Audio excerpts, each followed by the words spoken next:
12 days of lunacy, day 1.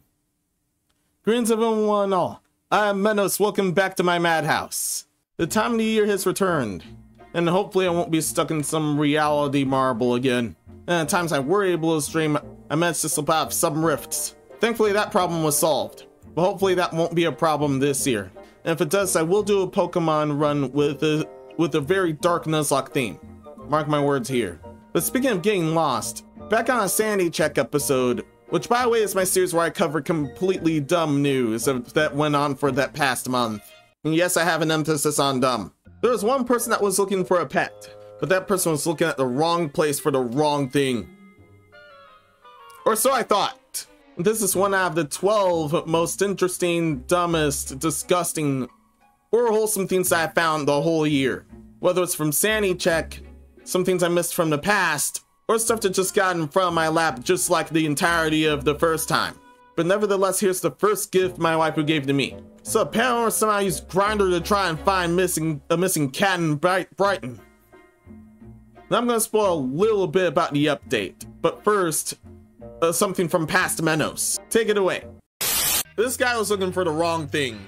Yeah, he was looking for a wrong thing. You don't go looking for pussycat in Grindr. Turns out that Penguin was looking at the correct place after all, because I ended up misgendering the thing. Thankfully, I'm already committed. Seriously, bad jokes aside, Penguin has gone at extreme measures to try and find their missing cat by setting up a profile on Grindr. And now it ends up being people looking for both kinds, the cat and someone's hoo-ha. However, she was genuine and was actually looking for her missing cat. And no, she didn't get Barbie doll like some people thought. A profile for the cat from Brighton described as the Lost Magi is 23, white with an average body build. It also says that the cat is single, a bomb, and is looking for dates and relationships. Well, she ain't buff, so suck it, okay? Then again, that is a very olden case of cat ears. It was disguised as senior at this point. No way that fella's going out without its owner. No thank you. It's a good thing she pulled this stunt in the first place. But really, the owner just wants her back. Yeah, thankfully we've seen crazier cat ladies.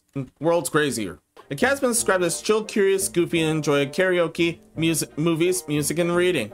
Quite a chill cat, to be honest. What was all that other info just about the owner this whole time, and she posted nothing about the missing cat? In that case, thankfully I'll be way less weird. Way less weird than calling a cat bottom in the first damn place. Well, unless they were a cat-human hybrid. Those always tend to be bottoms. A message under her profile said, "A bit strange, but our house cat's gone missing. If anyone's seen this cat, please message me and let me know if it would be a great help." This got ridiculous enough to end up in the Manny News articles to narrow down the search. And how come I know more about the owner here? Turns out there's been an update since then. And this was posted 1 week later after the original. Feline Frisky. The pet owner is reunited with her lost cat Ruby after creating a dating profile of her on Grindr and Tinder. She also turned to Tinder for this. But the Grindr part is now even funnier here. Doesn't that make you gay? A relief pal has been reunited with her lost captor after creating dating profiles of the feline on apps Grindr and Tinder. Erin Johansson's black and white cat Ruby went missing last weekend, resulting in her and her friends sticking up posters and scouring the streets for the 6-year-old cat. A friend suggested to the 22-year-old that she use a profile and gay dating app Grindr to help find her.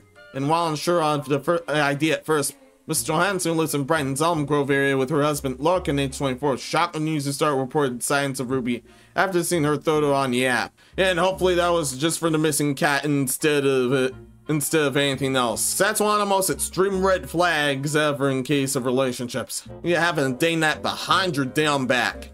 Thankfully this worked out when it did. Hopefully she nuked both apps afterwards. Her profile, however, saw human specifications, so comically Ruby was described as being a chill, curious, and goofy 21-year-old who was single with an average body build and interest in karaoke, movies, and reading, who was looking for dates. However, the other one said it was 23. This must have been the Tinder profile then. Ruby was finally spotted in a neighbor's garden just a few doors down to her home, much to her owner's relief. Miss Johansson works as a nursery in the juice bar, said that although a neighbor ended up spying Ruby, the apps were still a massive help and insists she would employ the method should she ever run away again. Yeah, she should still nuke the damn apps. You're cheating. Weren't you talking about marriage? Why don't you say it louder? Seriously, stop yelling about cheating and shit. I think someone on Mars didn't quite hear you. She said in the end, Ruby was found just a couple of gardens over. Someone said one of the posters told me, so I just scooped her up and took her home. Although the apps weren't the way she was found, I think it was a massive help. Yeah, ended up getting a massive laugh out of this one.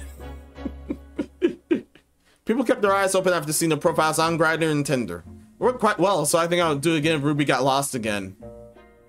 Yeah, she'd better not get lost again. She continued, at some point over the weekend, we were looking for her and my friend who already had an active Grindr account and said, hey, let's put her on Grindr. It was actually quite helpful. Yeah, she knew someone else with a Grindr account. And while married. That's still a red flag. Thankfully, that was just a friend's idea or neither cat owner's idea. There have been quite some explaining to do otherwise. She explained that along with the throw of Ruby, there was a note attached saying, a bit strange, but our house cat's gone missing. If anyone's seen this cat, please message me to let me know. It would be of great help. And hopefully she specified that it wasn't the other kind.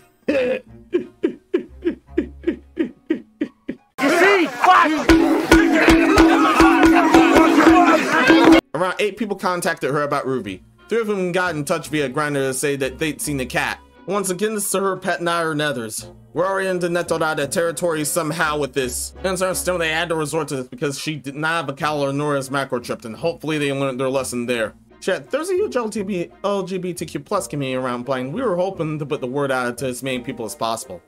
We didn't think to change the other bits of profiles, so it just said she enjoys karaoke and stuff. Thought getting the messages making fun, but everyone took it really seriously and we're just looking to help. Well, thankfully. Be sure to tag and call her the thing next time. Hopefully everyone's doing well here despite the lengths you had to go through to deal with that one.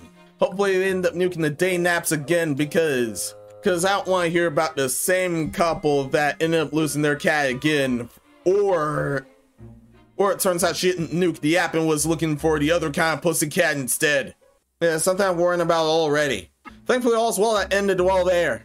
I'm glad to be able to update one Sanity Check article that I've had over the past. So I was wondering if the worst happened. That was how come I picked this up. Thankfully I was wrong. But that's all I have for this gift. So until next time, be seeing ya.